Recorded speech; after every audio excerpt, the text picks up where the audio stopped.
ఈరోజు సయాటికా అంటే ఏంటో తెలుసుకుందామండి.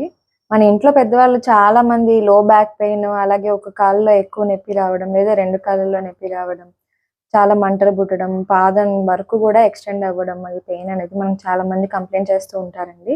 ఈరోజు దానికి కారణం ఏంటో తెలుసుకుందాం. నార్మల్‌గా సయాటిక్ నర్వ్ అనేది మనకి బ్యాక్‌లో మనకి వెర్టిబ్రా ఉంటాయండి.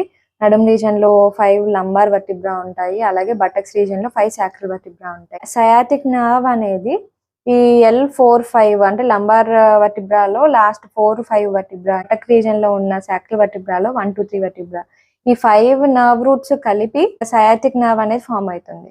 సో ఈ సయాటిక్ నర్వ్ ఎప్పుడైతే ఇరిటేట్ అవుతుందో, ఇన్ఫ్లేమ్ అయ్యి అంటే రెడ్ గా వాచి స్వెల్లింగ్ లాగా వచ్చిందో అప్పుడు మనకి సిమ్టమ్స్ అన్ని వస్తాయి. అంటే కాళ్ళలో బర్నింగ్ పెయిన్ రావడము, టింగ్లింగ్ నమ్నెస్ అంటే తిమ్మిరిలా రావడము, ఒక్కొక్కసారి మజిల్ వీక్నెస్ అనేది ఉండటము, ఇదంతా కూడా మనం అబ్జర్వ్ చేస్తూ ఉంటాం. సో ఇది అసలు ఎందుకు అవుతుంది, ఈ సయాటిక్ నర్వ్ అనేది ఎందుకు ఇరిటేట్ అవుతుంది అంటే దీనికి 2 రీజన్స్ ఉన్నాయి. ఒకటి, బ్యాక్ లో ఉండే బోన్స్ 2 వర్టిబ్రాస్, ఒక్కొక్క వెన్నుపూసని మనం వెర్టిబ్రా అంటామండి. ఈ 2 వెన్నుపూసల మధ్యలో డిస్క్ అనేది ఒకటి ఉంటుంది. సో ఈ డిస్క్ లో మనకి ఫ్లూయిడ్ లాంటి ఒక కంటెంట్ ఉంటుంది. సో ఎప్పుడైతే ఈ పైన వర్టిబ్రా కింద వర్టిబ్రా రెండు కలిపి దాన్ని ఒత్తిడి చేస్తాయో, లేదా ఆ డిస్క్ లో ఏజ్ పరంగా ఆ డిస్క్ అనేది డీజనరేషన్ అవుతుంది, అంటే సైజ్ తగ్గిపోవడం, దాని లోపల ఉన్న ఫ్లూయిడ్ అనేది బయటికి రావడము, డిస్క్ అనేది డీజనరేట్ అవుతుందో, సో అలాంటప్పుడు ఇది లోపల ఉన్న ఫ్లూయిడ్ వెళ్ళి ఆ నర్వ్ ని కెమికల్ ఇరిటేషన్ అంటాం. దాని లోపల ఉన్న ఫ్లూయిడ్ అక్కడ ఉన్న నరం ఏదైతే ఉంటుందో దాని మీద ఒత్తిడి చేస్తుంది. సో అలా ఉన్నప్పుడు ఇరిటేట్ అవుతుంది. సో అలాంటప్పుడు ఆ నరం ఎక్కడెక్కడ వరకు అయితే సప్లై చేస్తుందో అక్కడక్కడ వరకు అంతా కూడా తిమ్మిరిలాగా, మంటలాగా, ముళ్ళులు గుచ్చుకుంటున్నట్టు ఆ రకంగా పెయిన్ అనేది వస్తుంది. సో దీనికి కారణాలు సయాటికా అని అంటాం. ఈ నర్వ్ ఇరిటేట్ అయిన దాన్ని మనం సయాటికా అంటాం. ఒకటి కెమికల్ ఇరిటేషన్, దాని లోపల ఉన్న ఫ్లూయిడ్ వెళ్ళి దానికి తగలడం. ఈ డిస్క్ అనేది డీజనరేట్ అవ్వడం వల్ల పైన వర్టిబ్రా కింద వర్టిబ్రా ఒకదాని మీద ఒకటి జారినప్పుడు మధ్యలో నరం ఒత్తుకొని ఒత్తిడి వస్తుంది. సో దీన్ని స్పాండిలోలిస్థెసిస్ అంటాం. లిస్థెసిస్ అంటే ఒకదాని మీద ఒకటి జారడం. స్పాండిలైటిస్ అంటే నరం ఈ వర్టిబ్రా అనేవి ఒకదానికొకటి ఇరిటేట్ అవ్వడం.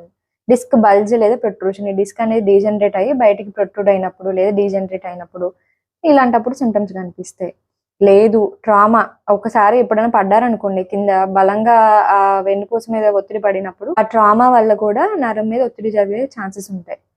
సో ఇదంతా కూడా ఇవన్నీ కలిపి మనం సయాటికా అని అంటాం. సయాటికా అంటే పెయిన్ ఎక్కడెక్కడ వస్తుంది అని అంటే మనకి లో బ్యాక్ పెయిన్, అంటే ఈ లంబార్ వర్టిబ్రా, సాక్రల్ వర్టిబ్రా ఎక్కడ ఉన్నాయో ఆ రీజన్ లో పెయిన్ అనేది స్టార్ట్ అయ్యి బటక్స్, థైస్, కాఫ్, ఫుట్, అరికాలు మొత్తం అంతా కూడా పెయిన్ వస్తూ ఉంటుంది. సో ఇదంతా కూడా బర్నింగ్ టిపికల్ పెయిన్ అనమాట. ఈ సయాటికా యొక్క టిపికల్ పెయిన్.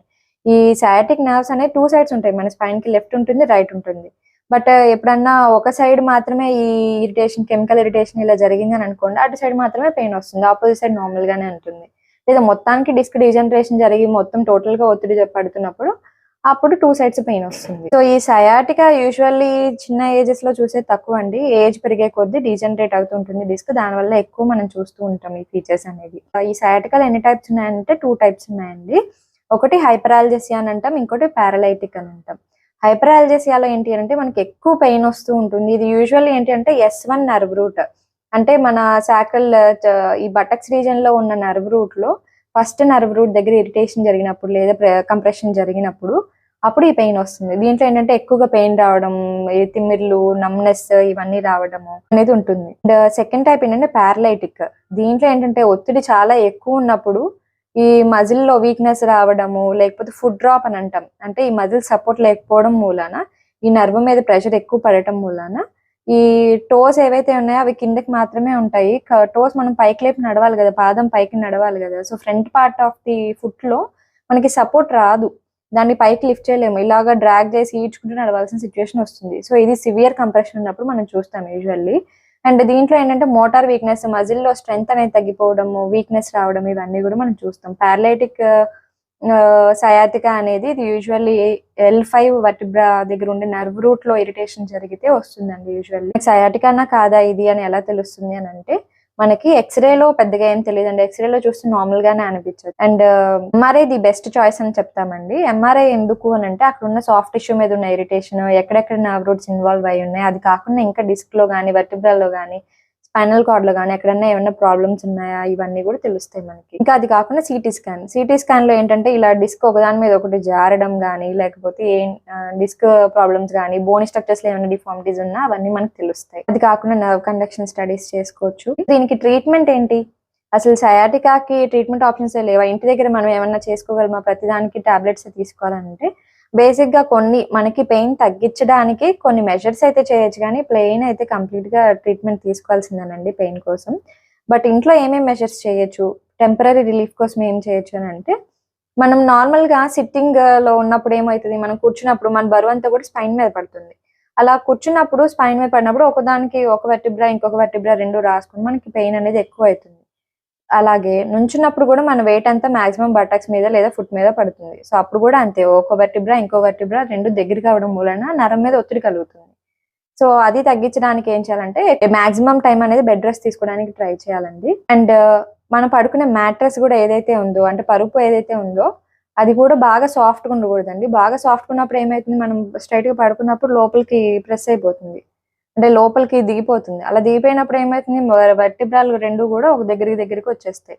సో అలా అవ్వకుండా ఉండాలంటే ఫర్మ్ మ్యాట్రెస్ తీసుకోవాలి. ఫర్మ్ మ్యాట్రెస్ అంటే అటు మరీ హార్డ్ గానే ఉండకూడదు, అలాగని సాఫ్ట్ గానే ఉండకూడదు, నార్మల్ గా ఉంటుంది అన్నమాట. సో అది మనం ఎలా పడుకుంటామో ఆ పోస్చర్ అలానే మెయింటైన్ చేస్తుంది. సో ఫర్మ్ మ్యాట్రెస్ మీద ఉండి ఎటు సైడ్ అయితే ఆపోజిట్ సైడ్ ఎక్కడైతే ఇరిటేషన్ అయిందో అటు సైడ్ కాకుండా ఆపోజిట్ సైడ్ పడుకుంటే మనకు కొంచెం టెంపరీ రిలీఫ్ అనిపిస్తుంది. ఇంకా అలా కాకుండా హాట్ ప్యాక్స్ కానీ కోల్డ్ ప్యాక్స్ కానీ అలాంటివి పెట్టుకోవడం వల్ల టెంపరీ రిలీఫ్ వస్తుంది. సో ఇది కాకుండా పెయిన్ మెడికేషన్ ఎట్లా అని అంటే మనం ఎపిడ్యూరల్ స్టెరాయిడ్స్. సో ఇక్కడ అనెస్థెటిస్ట్ రోల్ ఉంటుందండి. సో ఎపిడ్యూరల్ స్టెరాయిడ్ ఎక్కడైతే నర్వ్ రూట్ ఇరిటేషన్ ఉందో అక్కడికి మన ఇన్ఫ్లమేషన్ తగ్గించేలాగా స్టెరాయిడ్స్ ఇస్తాం. ఈ స్టెరాయిడ్స్ ఏం చేస్తుందంటే అక్కడ ఉండే ఇరిటేషన్ ని ఇన్ఫ్లమేషన్ ని తగ్గిస్తుంది. సో నరం మీద పడిన ఒత్తిడిని తగ్గిస్తుంది, కానీ అసలు మెయిన్ ప్రాబ్లమ్ అయితే తగ్గించదు. సో ఎవరికైతే సర్జికల్ గా వెళ్ళడానికి కాంట్రా ఇండికేషన్స్ ఉన్నాయో, అంటే సర్జికల్ గా వెళ్ళడానికి రిస్క్ ఫ్యాక్టర్స్ ఎక్కువ ఉన్నాయో, లేదంటే సర్జరీ అంటే భయపడే వాళ్ళు, అసలు సర్జరీయే వద్దు అనుకున్న వాళ్ళు, లేకపోతే అంత డిసీజ్ లేదు జస్ట్ ఇరిటేషనే ఉంది అనుకున్న వాళ్ళకి ఎపిడ్యూరల్ స్టెరాయిడ్స్ అనేది రికమెండ్ చేస్తాం. సో ఎపిడ్యూరల్ గా మనం అంటే ఈ వెర్టిబ్రాల్ రెండింటికి మధ్య గ్యాప్ లో ఎపిడ్యూరల్ స్పేస్ లో మనం steroid along with local anaesthetic ని ఇన్ఫిల్ట్రేట్ చేస్తాం. సో ఈ లోకల్ అనెస్థెటిక్ వల్ల పెయిన్ తగ్గుతుంది, అండ్ ఈ స్టెరాయిడ్స్ వల్ల ఇన్ఫ్లమేషన్ తగ్గి ఆ నరం మీద ఒత్తిడి తగ్గి నార్మల్ గా ఉంటుంది. సో అలా ఇది కొన్ని ఇయర్స్ పనిచేస్తుందండి. యూజువల్ ఇది కూడా టెంపరీ రిలీఫే, బట్ ఇది కొంత టైం వరకు మనకు ఆ పెయిన్ అనేది తెలియకుండా చేస్తుంది. సో అక్యూట్ గా ఎమర్జెన్సీస్ లో మనం ఈ పెయిన్ రిలీఫ్ అనేది చూస్తాం. అండ్ ఎప్పుడైతే మోటార్ డెఫిసిట్స్ ఉన్నాయో, అంటే మజిల్ వీక్నెస్ ఉంది లేదా యూరిన్ మోషన్ తెలియకుండా వెళ్ళిపోతున్నారు, ఇలా మోటార్ ఇన్వాల్వ్మెంట్ ఆటోనమిక్ ఇన్వాల్వ్మెంట్ ఉంది అని అంటే వాళ్ళు ఖచ్చితంగా సర్జరీకి వెళ్ళిపోవాలండి యాజ్ సూన్ యాజ్ పాసిబుల్. ఎప్పుడైతే మనకు ఒక ఏరియాలో సెన్సేషన్ తెలియట్లేదు, ఒక కాళ్ళలో సెన్సేషన్ తెలియట్లేదు, సివియర్ గా బర్నింగ్ పెయిన్ ఉంది, మనకి మజిల్ వీక్నెస్ ఉంది, ఫుడ్ డ్రాప్ ఉంది, అంటే మన కాళ్ళలో మజిల్ సపోర్ట్ చేయట్లేదు, ఫుడ్ డ్రాప్ ఉంది అంటే ఖచ్చితంగా సర్జరీకి వెళ్ళిపోవాలండి. అండ్ ఇదే last final and best option. ఈ వీడియో మీ అందరికీ నచ్చినట్టయితే నా ఛానల్ తప్పకుండా లైక్ చేసి సబ్స్క్రైబ్ చేసుకోండి. Thanks for watching.